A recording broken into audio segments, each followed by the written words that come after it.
سورہ احزاب 21واں پارہ اینڈ آخری پاؤ پارہ وہاں سے شروع ہوتی ہے سورہ احزاب، اور 22ویں پارے کے پاؤ پارے کے بعد ختم ہوتی ہے۔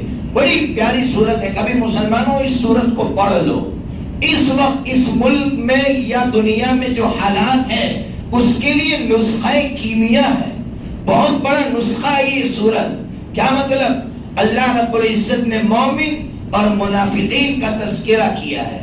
اللہ فرما رہے ہیں کہ جب چاروں طرف سے دشمن مسلمانوں پر پل پڑے اور خاص کر اسلام کا کیپٹل مدینہ منورہ جو اسلام کا کیپٹل تھا اس پر حملہ کیا کہ اس کیپٹل کی اینٹ سے اینٹ بجا دینی ہے، پوری طرف سے چاروں طرف سے 10,000 کا لشکر آیا ہے، اس وقت اللہ نے کہا اب تمہارا امتحان ہوگا، تم مومن ہو یا تم منافق ہو۔ تو منافق کون تھا؟ اللہ نے کہا کہ جب ان منافقین نے اتنے بڑے لشکر کو دیکھا تو انہوں نے کیا کہا؟ ما وعدنا اللہ ورسولہ الا غرورا، کہ اللہ اور اس کے رسول نے ہم سے دھوکے کی بات کی تھی، ہم سے دھوکہ کیا ہے۔ کیا دھوکہ کیا ہے؟ اللہ کے رسول نے کہا تھا ایمان لاؤ گے لڈو ملیں گے، ایمان لاؤ گے مزے ہوں گے۔ یہ کیا مزے ہیں؟ چاروں طرف سے حملے ہو چکے ہیں۔ آج اگر میری زبان پر یہ لفظ ہے کہ یہ کیا ہے دن بدن مسلمانوں پر حالات، تو یاد رکھیے میں مومن نہیں منافق ہوں،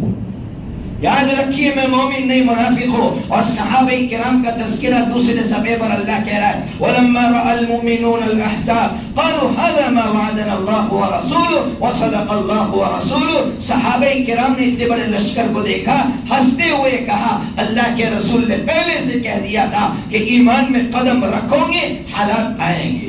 یہ شہادت گہے الفت میں قدم رکھنا لوگ آسان سمجھتے ہیں مسلمان ہونا۔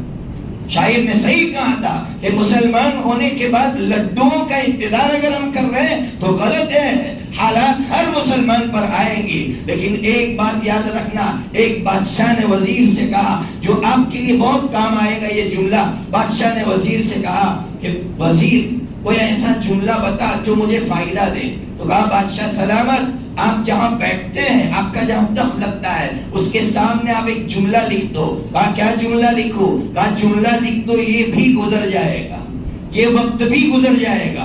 کہا کیا مطلب؟ کہ اگر آپ بہت اچھے حالات میں ہیں اس جملے کو دیکھنا تو کبھی ناچو گے نہیں، اس لیے کہ فوراً آپ کے سامنے آئے گا یہ وقت بھی گزر جائے گا، یہ مال بھی تباہ ہو جائے گا، یہ بھی فنا ہو جائے گا، تو کبھی غرور پیدا نہیں ہوگا، کبر پیدا نہیں ہوگا۔ اور اگر آپ سخت حالات میں ہیں، آپ مصائب میں ہیں، آپ کے سامنے یہ جملہ ہوگا یہ وقت بھی گزر جائے گا، کبھی اللہ سے ہم مایوس نہیں ہوں گے، اللہ کی شکایت ہماری زبان پر نہیں آئے گی۔ ہمیں بھی اس جملے کو اپنے سامنے لکھ کر رکھنے کی ضرورت ہے کہ یہ وقت بھی گزر جائے گا اور اللہ اچھے حالات لائے گا۔ اور اچھے حالات کا مطلب میں ہمیشہ کہتا ہوں کہ لوگ مسلمان پوچھتے اچھے حالات کب آئیں گے، میں کہتا ہوں کب تھے اچھے حالات اسلام پر اور مسلمانوں پر؟ کربلا سے زیادہ سخت حالات کبھی آئے نہیں ہیں اور نہ کبھی قیامت تک آئیں گے مسلمانوں پر۔ تو اب بتاؤ کہ ہماری زبان پر یہ جملہ کیوں ہے کہ کب اچھے حالات آئیں گے؟ ہم اچھے حالات میں ہیں۔ اچھے حالات یہ ہے جب ہم نماز پڑھ رہے ہیں، ہم اللہ کی طرف دوڑ رہے ہیں تو ہم اچھے حالات میں ہیں، ورنہ اچھے حالات میں ہم نہیں۔